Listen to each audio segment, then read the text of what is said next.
Hello दोस्तों, good morning. आज हम फिर से हिस्ट्री के बारे में पढ़ेंगे। इससे पहले वाले पार्ट में हम लोग अनुशीलन समिति की स्थापना से आगे तक पढ़ लिए थे और आज हम उसे आगे पढ़ेंगे। तो चलिए देखते हैं। पहला पॉइंट है अनुशीलन समिति। अनुशीलन समिति कहता है यह बंगाल की पहली क्रांतिकारी संस्था थी। तो जो अनुशीलन समिति है यह बंगाल की, कहाँ की? तो बंगाल की पहली क्रांतिकारी संस्था थी। ठीक है। उसके बाद कहता है जिसकी स्थापना 24 मार्च 1902 ईस्वी को 24 मार्च 1902 ईस्वी को मिदनापुर में ज्ञानेंद्र नाथ बसु द्वारा तथा कलकत्ता में जतीन्द्र नाथ बनर्जी और बरिंद्र कुमार घोष के द्वारा किया गया था। तो जो अनुशीलन समिति है यह अनुशीलन समिति पहली बार बंगाल में स्थापना हुआ था। जो अनुशीलन समिति है इसकी पहली बार स्थापना कहाँ हुआ था? तो बंगाल में स्थापना हुआ था। इसलिए अनुशीलन समिति को बंगाल का क्रांतिकारी संस्था कहा जाता है। और पूछा जाएगा कि अनुशीलन समिति की स्थापना कब हुआ था? तो अनुशीलन समिति की स्थापना 24 मार्च 1902 ईस्वी को मिदनापुर में हुआ था। कहाँ हुआ था? तो मिदनापुर बंगाल में स्थित है, वहाँ पे हुआ था। और इसके स्थापना में कौन कौन से शामिल थे? तो ज्ञानेंद्र नाथ बसु तथा जितेंद्र नाथ बनर्जी तथा बरिंद्र कुमार घोष, ये सभी अनुशीलन समिति की स्थापना से संबंधित नेता थे। और यह जो ज्ञानेंद्र नाथ बसु है वो कोलकाता के थे। कहाँ के थे? तो कोलकाता के थे। तो दोस्तों क्वेश्चन ऐसे पूछा जाएगा कि अनुशीलन समिति की स्थापना कब हुआ था? तो अनुशीलन समिति की स्थापना 24 मार्च 1902 ईस्वी को मिदनापुर में ज्ञानेंद्र नाथ बसु ने किया था। ठीक है। और इसी कारण से ये जो अनुशीलन समिति है इसको बंगाल का क्रांतिकारी संस्था कहा जाता है। याद रखिएगा दोस्तों। अगला पॉइंट है प्रारंभ में इस समिति का नाम भारत अनुशीलन समिति था, जिसके अध्यक्ष प्रथम नाथ मित्रा और उपाध्यक्ष चित्तरंजन दास थे। तो जो ये अनुशीलन समिति है इसके प्रारंभ का मतलब पहले। ये अनुशीलन समिति का नाम बाद में अनुशीलन समिति पड़ा। इससे पहले इसका नाम क्या था? तो इससे पहले इसका नाम था भारत अनुशीलन समिति। अनुशीलन समिति का पहले नाम क्या था? तो भारत अनुशीलन समिति। क्वेश्चन पूछा जाएगा दोस्तों कि अनुशीलन समिति का प्रारंभिक नाम क्या है? तो भारत अनुशीलन समिति। और इसके अध्यक्ष थे, प्रथम अध्यक्ष से नाथ मित्र यानी प्रथम नाथ मित्र और उपाध्यक्ष चित्तरंजन दास थे। आशा करता हूँ आप लोग समझ रहे होंगे। तो आगे देखते हैं। आगे कहते हैं इसकी कार्यकारिणी में एकत्र महिला सिस्टर निवेदिता थी। तो इसके कार्यकारी में एक महिला थी जिसका नाम था सिस्टर निवेदिता। ठीक है। उसके बाद है युगांतर समिति। कौन सी समिति? तो युगांतर समिति।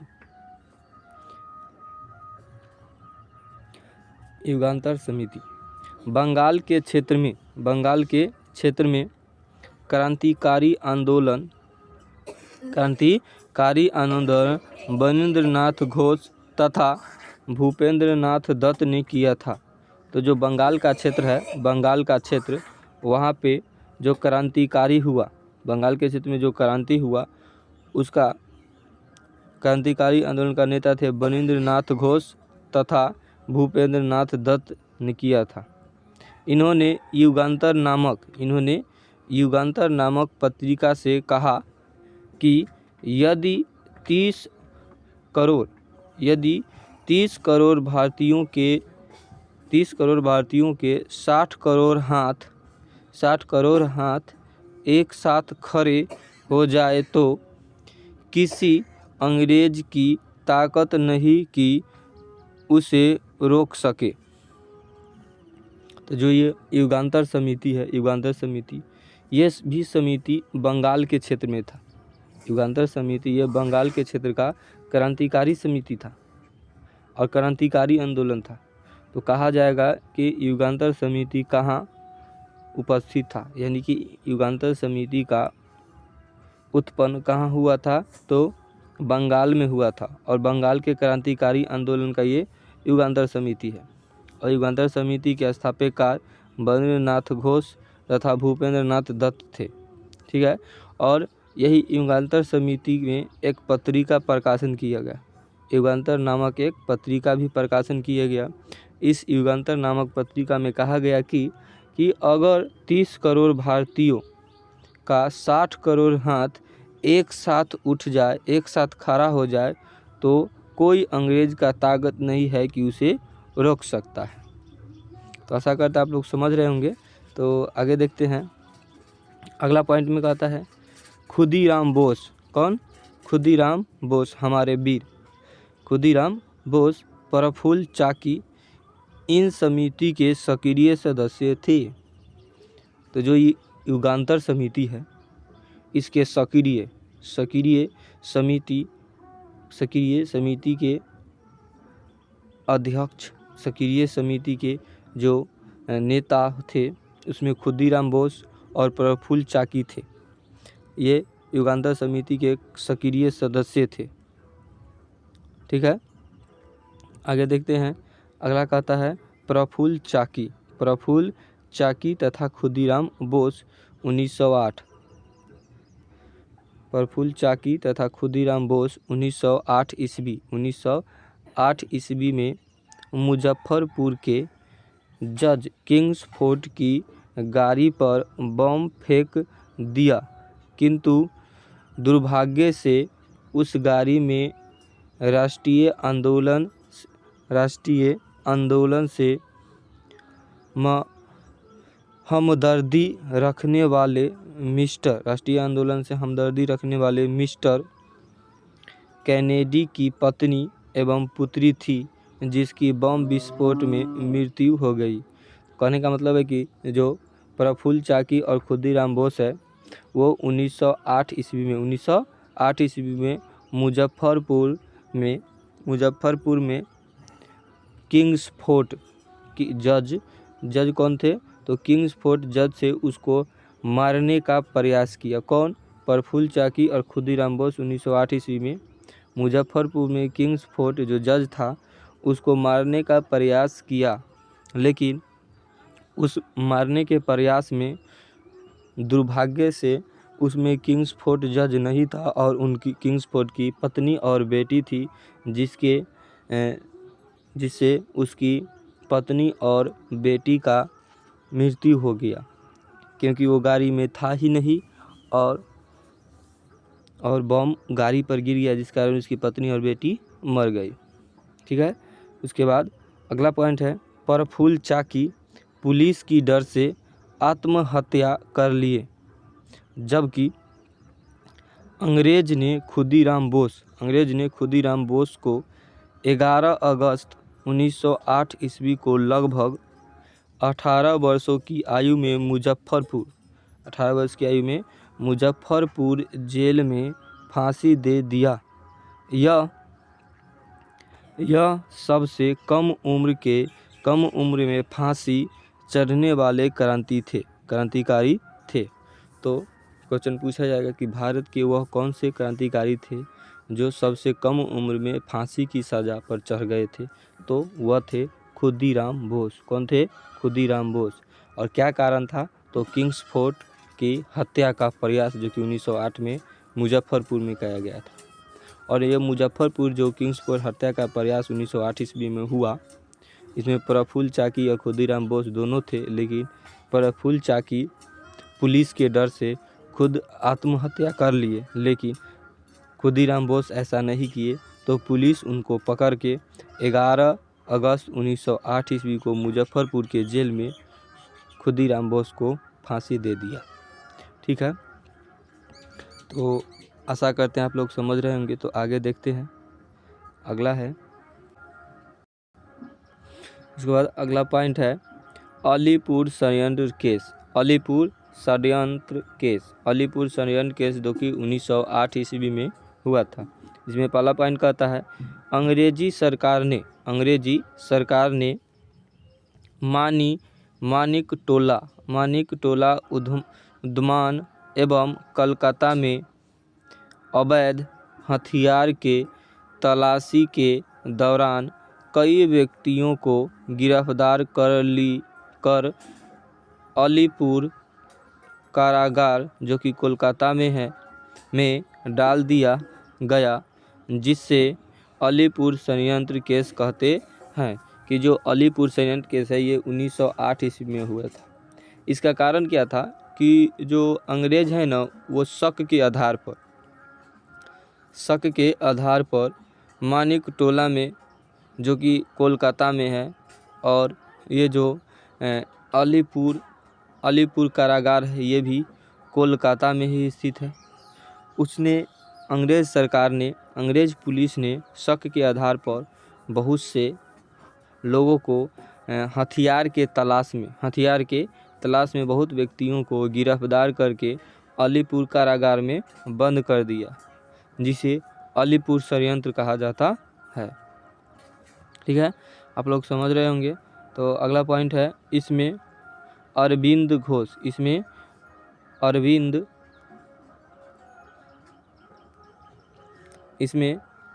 घोष एवं बरिंद्र घोष गिरफ्तार किए गए थे, जिससे बरिंद्र घोष को आजीवन काला पानी की सजा दी गई एवं चित्तरंजन दास के बचाव से अरविंद घोष बरी हो गए। यानी कि ये जो अलीपुर षड्यंत्र केस जो कि 1908 ईस्वी में हुआ था, इसमें हुआ क्या कि जो अरविंद घोष है, कौन?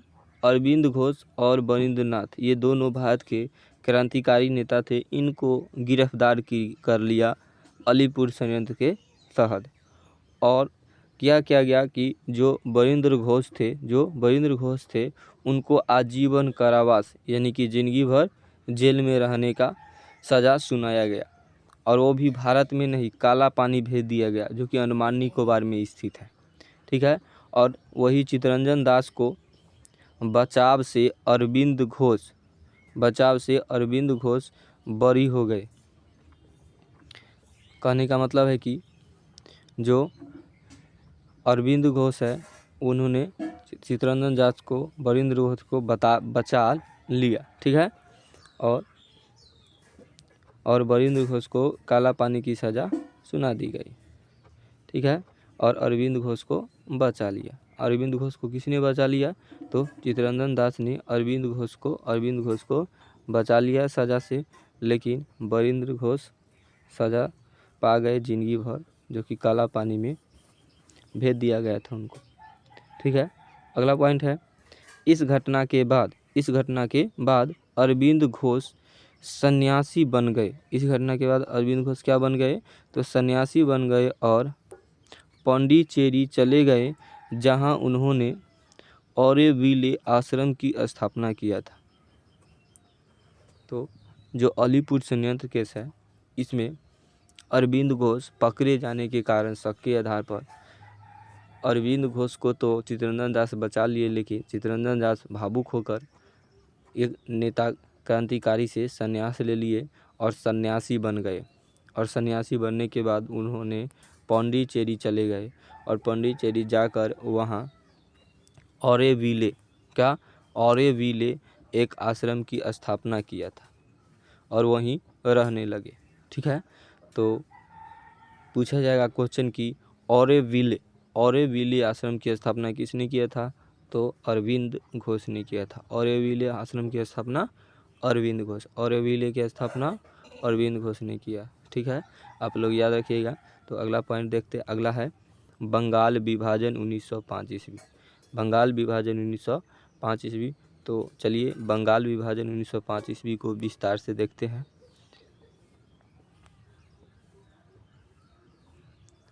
पहला कहता है वर्ष 1905।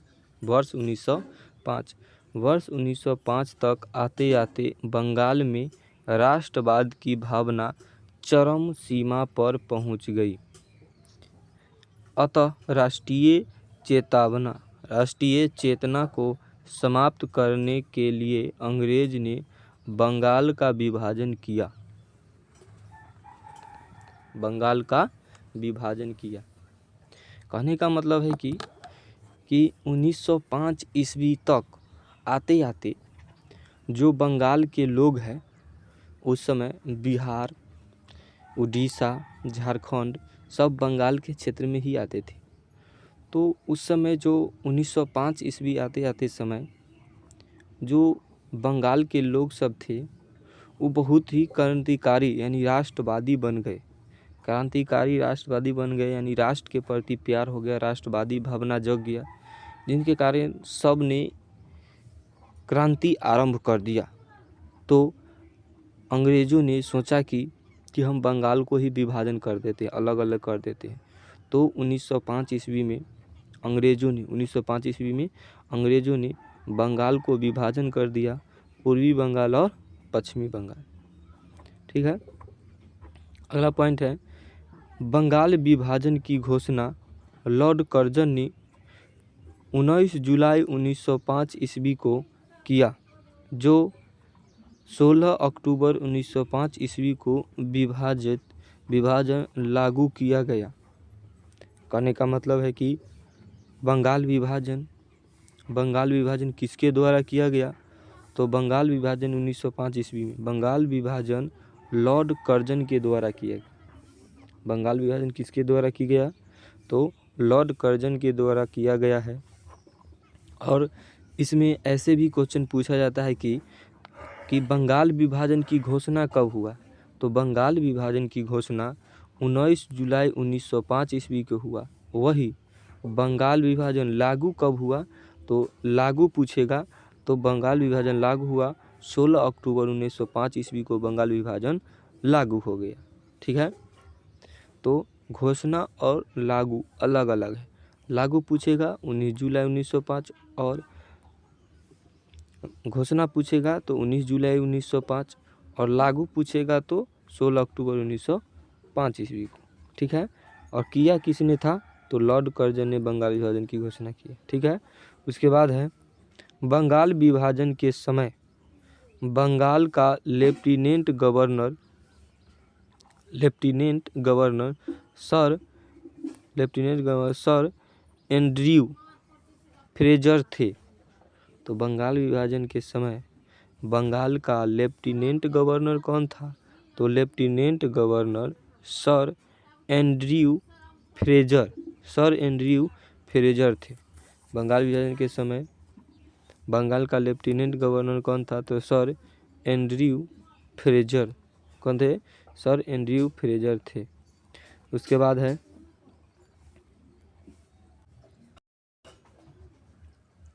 अगला पॉइंट है इसी दिन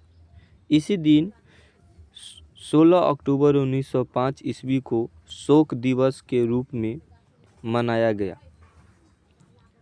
तो इसी दिन शोक दिवस के रूप में मनाया गया। कहने का मतलब है कि बंगाल विभाजन 1905 ईस्वी में हुआ, लेकिन कहेगा बंगाल विभाजन की घोषणा कब हुआ? तो 19 जुलाई 1905 ईस्वी को। बंगाल विभाजन लागू कब हुआ? तो 16 अक्टूबर 1905 ईस्वी को। और ये सब किया किसने था? तो बंगाल विभाजन किया था लॉर्ड कर्जन। कौन किया था? लॉर्ड कर्जन ने किया था। इसी कारण से बंगाल विभाजन हो जाने के कारण से 16 अक्टूबर 1905 को शोक दिवस के रूप में मनाया गया। किस दिवस के रूप में मनाया गया? तो शोक दिवस के रूप में मनाया गया। अगला पॉइंट कहता है रविंद्रनाथ टैगोर के कहने पर इसे रक्षाबंधन दिवस के रूप में भी मनाया गया। कहने का मतलब है कि रविंद्रनाथ के आगमन पर जब रविंद्रनाथ आए तो उन्होंने लोगों को आदेश दिया, लोगों को कहा कि रक्षा बांधने के लिए कहा। क्या बांधने के लिए कहा? तो रक्षा बांधने के कहा। इसीलिए 16 अक्टूबर 1905 को ही रक्षाबंधन दिवस के रूप में भी मनाया गया। और किसके कहने पर? तो रविंद्रनाथ टैगोर के कहने पर रक्षाबंधन दिवस 16 अक्टूबर 1905 को मनाया गया और उस समय से रक्षाबंधन शुरू हो गया। उसके बाद कहता है बंगाल विभाजन के अवसर पर ही रविंद्रनाथ टैगोर ने अपना प्रसिद्ध गीत अमार सुमार बंगला लिखा, जो वर्तमान में बांग्लादेश का राष्ट्रीय गान है। तो बंगाल विभाजन हुआ उसी पर रविंद्रनाथ टैगोर भावुक होकर एक गीत लिखा जिसका नाम था अमार सुमार बांग्ला। क्या नाम था? अमार सुमार बांग्ला था। इसी गीत को वर्तमान में बांग्लादेश का राष्ट्रीय गीत है। तो वर्तमान समय में बांग्लादेश का राष्ट्रीय गीत अमार सुमार बांग्ला ही है, जो कि रविंद्रनाथ टैगोर के द्वारा लिखा गया। ठीक है, आशा करता हूँ आप लोग समझ रहे होंगे। तो आगे देखते हैं बंगाल विभाजन लॉर्ड कर्जन किसने किया? लॉर्ड कर्जन ने किया। बंगाल विभाजन लॉर्ड कर्जन ने सांप्रदायिकता के आधार पर विभाजन कर दिया, किंतु अंग्रेजों ने बंगाल विभाजन का कारण प्रशासनिक सुधार को बताया। तो बंगाल का विभाजन अंग्रेजों ने सांप्रदायिकता के आधार पर किया। तो क्वेश्चन पूछा जाएगा कि अंग्रेजों ने बंगाल का विभाजन किस आधार पर किया था? तो सांप्रदायिकता के आधार पर किया था। और सांप्रदायिकता का मतलब होता है धर्म के आधार पर, धर्म जाति के आधार पर बंगाल का विभाजन किसने कर दिया? तो अंग्रेजों ने कर दिया। लेकिन उसने झूठ बोला कि हम प्रशासन में सुधार करने के लिए बंगाल का विभाजन किए हैं, लेकिन ऐसा था नहीं। उन्होंने सांप्रदायिकता के आधार पर बंगाल का विभाजन किया, लेकिन कहा कि ये हम प्रशासन के सुधार के लिए कर रहे हैं, जो कि झूठ बोला है। ठीक है, उसके बाद कहता है पूर्वी बंगाल में मुसलमानों को अधिक रखा और पश्चिम बंगाल में हिंदुओं को अधिक रखा। तो देखिए, तो जो पूर्वी बंगाल में मुसलमानों को दे दिया, यानी कि पूर्वी बंगाल में जो कि अभी बांग्लादेश है उसमें मुसलमानों को रहने के लिए दिया, और जो कि पश्चिम बंगाल है हमारा कोलकाता, वो हिंदुओं के लिए रखा गया। तो अंग्रेजों ने कहा हम कि सुधार के लिए विभाजन कर रहे हैं, लेकिन धर्म के आधार पर मुसलमान और हिंदू के माध्यम से किया था। ठीक है, इसी को सांप्रदायिकता कहते हैं। उसके बाद कहता है अंग्रेज मुसलमानों के संरक्षण का काम करने लगे और उन्हें पूर्वी बंगाल में हिंदुओं से लड़वाने लगे। क्या करने लगे? लड़वाने लगे। जबकि पश्चिम बंगाल में अल्पसंख्यक मुसलमानों से अंग्रेज यह कहते थे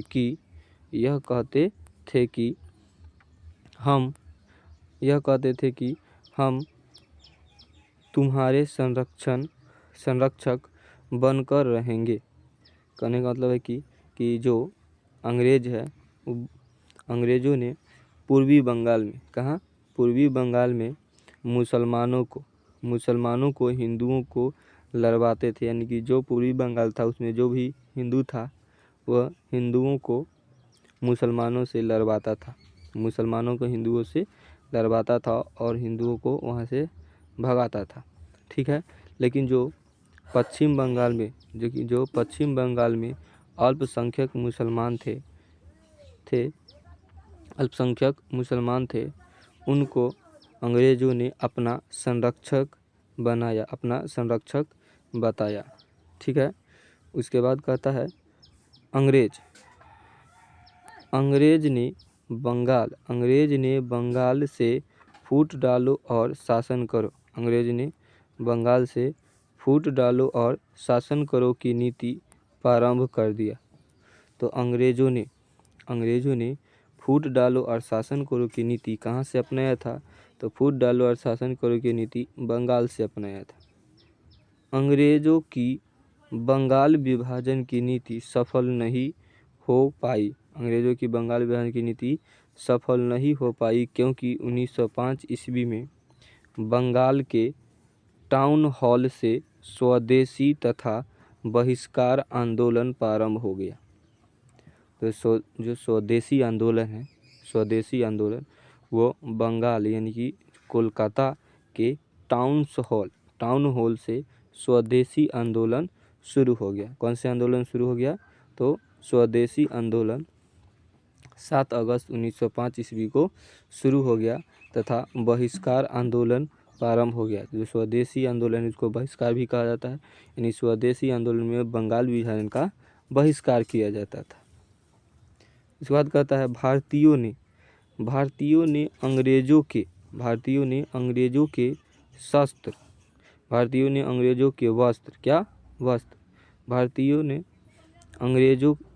के वस्त्र यानी कि कपड़ा, विद्यालय वस्तुएं इत्यादि का बहिष्कार किया और स्वदेशी वस्तुओं को अपनाया। कहने का मतलब जो स्वदेशी आंदोलन है, इसमें भारत के लोगों ने जो अंग्रेज़ का जितना भी सामान था, वस्त्र यानी कि कपड़ा हो गया, विद्यालय हो गया, सबको बहिष्कार यानी कि सबको छोड़ दिया और जो स्वदेशी जो भारत में बना था उसको अपना लिया। ठीक है, उसके बाद कहता है भारतीय लोगों ने